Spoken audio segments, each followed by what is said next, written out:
12 പേരുടെ മരണമുണ്ട്. ആ ദൃശ്യങ്ങളിലേക്കൊന്ന് പോകാം. 12 പേർ ഇപ്പോൾ മരിച്ചു സ്ഥിരീകരിച്ചിട്ടുണ്ട്. ആ ദൃശ്യങ്ങളിലേക്കൊന്ന് പോകാം.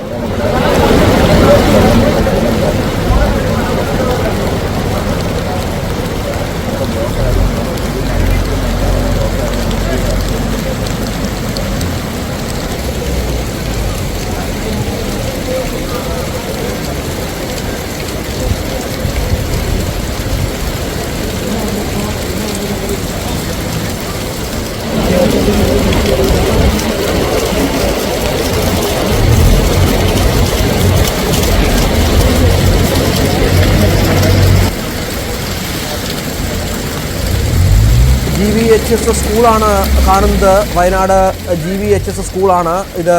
ചൂരൽമലയിലെ ഒരു സ്കൂളാണ്. അവിടെ ദുരിതാശ്വാസ ക്യാമ്പ് അടക്കം പ്രവർത്തിച്ചു വരികയായിരുന്നു എന്നാണ് മനസ്സിലാക്കുന്നത്.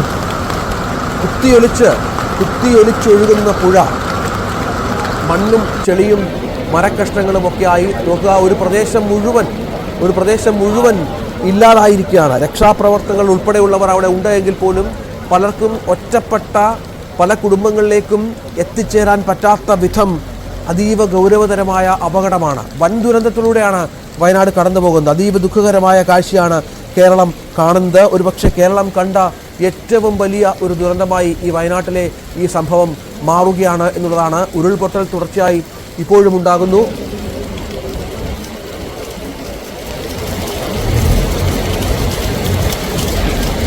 വയനാട്ടിലുണ്ടായ ദുരന്തം PG സജിത്ത് കൂടി ചെയ്ത്. സജിത്ത്, ഒരു പ്രത്യേക മേഖലയാണ് ഇവിടെ. സ്ഥിരമായി ഉരുൾപൊട്ടൽ ഉണ്ടാകുന്നു. പുത്തുമലയൊക്കെ സമീപത്താണ്. ഈ പ്രദേശത്തിന് ഈ ഭൂമിശാസ്ത്രപരമായ പ്രത്യേകതകളുമുണ്ട്. കാരണം നിരവധി ദുരന്തങ്ങൾ അഭിമുഖീകരിക്കുന്ന ഒരു സ്ഥലം കൂടിയാണ്.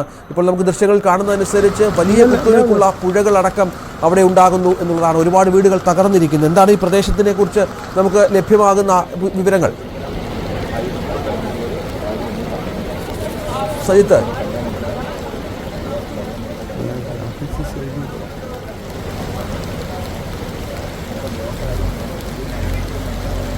വലിയ ദുരന്തമുഖത്ത് വയനാട്. മേപ്പാടി ചൂരൽമലയിലും മുണ്ടക്കൈ ടൗണും ഏതാണ്ട് പൂർണ്ണമായും ഇല്ലാതായ പശ്ചാത്തലമാണ്.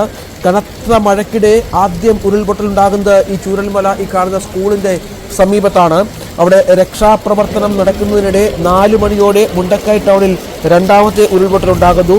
3 ഉരുൾപൊട്ടൽ മൊത്തം ഉണ്ടായതായാണ് നാട്ടുകാർ പറയുന്നത്. ഇതുവരെ 12 പേർ മരിച്ചു എന്ന് സ്ഥിരീകരിച്ചിട്ടുണ്ട്.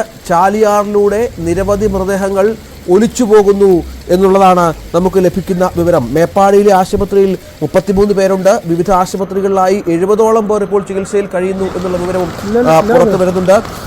നേരത്തെ ക്യാമ്പ് പ്രവർത്തിച്ചിരുന്ന സ്കൂളുണ്ട്. ഈ സ്കൂളിൻ്റെ ദൃശ്യങ്ങളാണ് പ്രേക്ഷകർ കാണുന്നത്. അവിടെ ചെളിയും മണ്ണും വെള്ളവും എല്ലാം നിറഞ്ഞ് വല്ലാത്ത അവസ്ഥയിലാണ് ആ സ്കൂളിൻ്റെ സാഹചര്യം.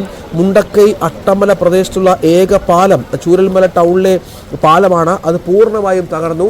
താൽക്കാലിക പാലം നിർമ്മിക്കാനുള്ള ശ്രമം സൈന്യം ആരംഭിച്ചിട്ടുണ്ട്. സൈത്ത്, ഒരുപാട് പ്രത്യേകതകളുള്ള ഒരു സ്ഥലമാണ് ഇത്. ഒരുപാട് ദുരന്തങ്ങൾക്ക് സാക്ഷ്യം വഹിച്ചിട്ടുണ്ട് ഈ സ്ഥലം. നമുക്കറിയാം, പുത്തുമല അടക്കമുള്ള നമ്മളെ ഞെട്ടിപ്പിച്ച ദുരന്തങ്ങളാണ്. എന്താണ് ഈ പ്രദേശത്തിൻ്റെ പ്രത്യേകത ഭൂമിശാസ്ത്രപരമായി?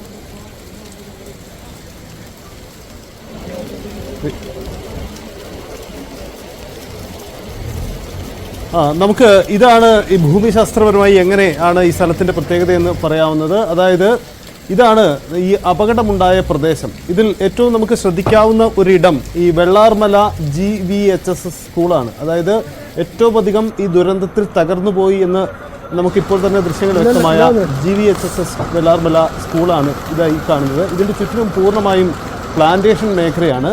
ഈ പ്ലാന്റേഷൻ മേഖലയിലാണ് ഇത്തരമൊരു അപകടമുണ്ടായതെന്നാണ്. ഏകദേശം 1500-ലധികം ആളുകൾ വസിക്കുന്ന ഒരു പ്രദേശമാണ്. അവിടെയാണ് ഇത്ര വലിയൊരു ദുരന്തമുണ്ടാവുന്നത്. നമുക്ക് ചുറ്റും